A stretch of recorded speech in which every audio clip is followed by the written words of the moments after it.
नंदनवनमध्ये महत्त्वाची बैठक सुरू आहे, ती म्हणजे उपमुख्यमंत्री एकनाथ शिंदे यांच्याबरोबर युबीटीतून बाहेर पडलेल्या 6 खासदारांची. त्या या ठिकाणी चर्चा सध्या सुरू आहे. तर तिकडे वाय बी चव्हाण सेंटरमध्ये सध्या प्रतीक्षा सुरू आहे ती उपमुख्यमंत्री एकनाथ शिंदे आणि त्यांच्याबरोबर येणाऱ्या 6 बंडखोर खासदारांची. त्यामुळे तिथेही सध्या वातावरण चांगलंच तापलेलं आपल्याला पाहायला मिळते. आमचे प्रतिनिधी Kapil Raut Y B Chavan centre इथे आहेत, ज्या ठिकाणी सध्या प्रतीक्षा सर्व बंडखोर खासदारांची आणि उपमुख्यमंत्री एकनाथ शिंदेंची आहे. कपिल, निश्चितच त्याही ठिकाणी राजकीय वातावरणामध्ये एक गरमी असेल, कारण आज सगळं वातावरण आहे ते तापलेलं आहे. एकतर अधिवेशन सुरू झालेलं आहे, दुसरीकडे सगळे बंडखोर खासदार आता शिंदेंबरोबर तिथे येणार आहेत. काय नेमकी वातावरणातली उत्सुकता नेमकी काय जाणवतीये तुम्हाला?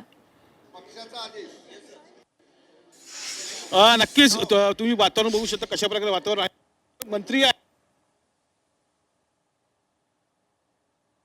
कसं वातावरण आहे, कारण की ऑपरेशन थोडा वेळ थांबा, अगदी आता 5-10 मिनिटाचा वेळ आहे. अधिकृत भूमिका पक्षाची या व्यासपीठावरून आता स्पष्ट होईल.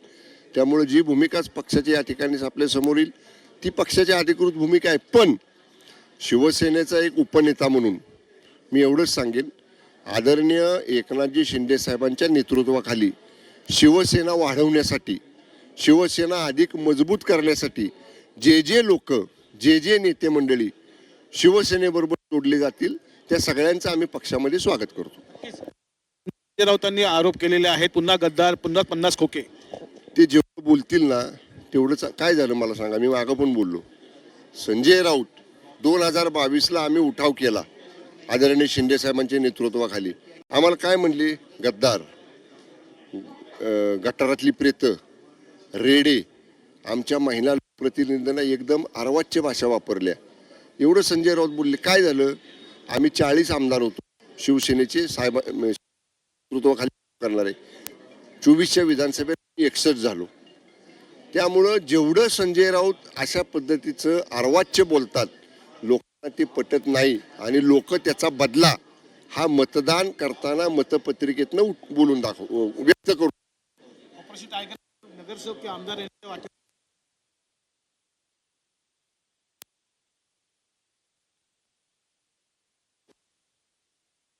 मी सांगितलेलं आहे का जे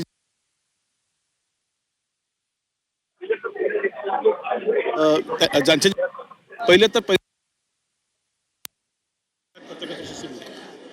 आगे आगे देखो होता है क्या. मला असं वाटते की माननीय एकनाथ शिंदे साहेबांनी आपली नेतृत्व हे पूर्ण देशातच सिद्ध केलेलं आहे. उद्धवजी मुख्यमंत्री होते, एकनाथजी मुख्यमंत्री होते. जेव्हा उद्धवजी मुख्यमंत्री होते, कोविडसारखा संकट आलं, तेव्हा फील्डमध्ये कोण होतं? एकनाथजी होते. आणि महाराष्ट्राचा मुख्यमंत्री कसा असावा आणि जनतेच्या हितासाठी, जनतेच्या कल्याणासाठी निर्णय कसे करता येईल, लोकहिताचे निर्णय दिवस रात्र जनतेमध्ये राहून दौरा करून शासन आपल्या दारी, प्रत्येक जिल्ह्यात भेटी, सभा, रात्री 2-2, 4-4 वाजेपर्यंत लोकांना भेटी. एक लोकप्रतिनिधी मुख्यमंत्री कसा असावा याचं उदाहरण त्यांनी प्रस्तुत केलं आहे. आणि म्हणून आजी आमदार माझी आमदार, आजी जिल्हाप्रमुख माझी जिल्हाप्रमुख, आजी खासदार माझी खासदार हळूहळू येत आहे. तो क्रम सुरू आहे आणि तो असाच सुरू राहील. आणि भविष्यात कपिल, दिल्लीमध्ये एकनाथ शिंदेच्या पक्षाचं वजन वाढलंय. मोठा भाऊ म्हणून मित्र पक्षाच्या पुढे आता भूमिका असणार आहे. कसं वाटतं विचारा? दिल्लीमध्ये वजन वाढलेलं एकनाथ शिंदे तयार झालेलं आहे.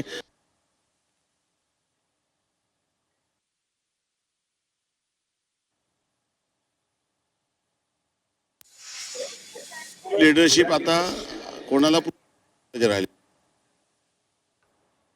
जर एकनाथ शिंदे साहेबांना मिळाले तर महाराष्ट्रातील शिवसेना हे मला सांगण्याची गरज नाही.